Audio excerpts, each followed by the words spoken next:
பாபாவே தனது பக்தர்கள் வீட்டின் எஜமானர் என்பது எத்தனை பேருக்கு தெரியும்? அதுவே நிஜம்.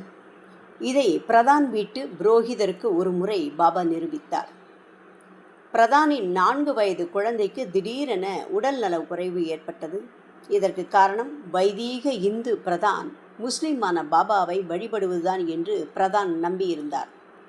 அன்று இரவு அவருக்கு ஒரு கனவு வந்தது. கையில் ஒரு குறும் தடியுடன் ஒரு உருவம் வீட்டின் மாடிப்படியில் அமர்ந்து கொண்டிருந்தது. அந்த உருவம் புரோகிதரிடம், "நீ என்ன நினைத்து கொண்டிருக்கிறாய்? நானே இந்த வீட்டின் தலைவன்" என்றது. கனவு பற்றி புரோகிதர் வெளியே கூறாமல் இருந்துவிட்டார். தத்தருக்கு நேர்ந்து கொண்டால் குழந்தை நலமடையும் என்று பிரதான் எடுத்து கூறினார். பிரதானின் குழந்தைக்கு உடல் நிலைமை மிக மோசமாக இருந்தது.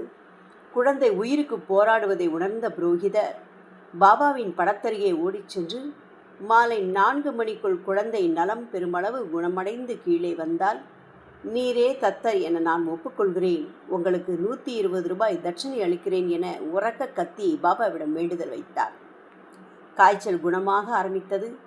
வேடிக்கை பார்ப்பதற்காக அவனை மாடியிலிருந்து கீழ்த்தளத்திற்கு பெற்றோர் கூட்டி வந்தார்கள். இதை பார்த்த புரோகிதருக்கு பாபா மீது தீவிர நம்பிக்கை ஏற்பட்டு அவரே தத்தர் என்று ஒப்புக்கொண்டு தட்சணை அளித்தார். ஓம் சாய்ராம்.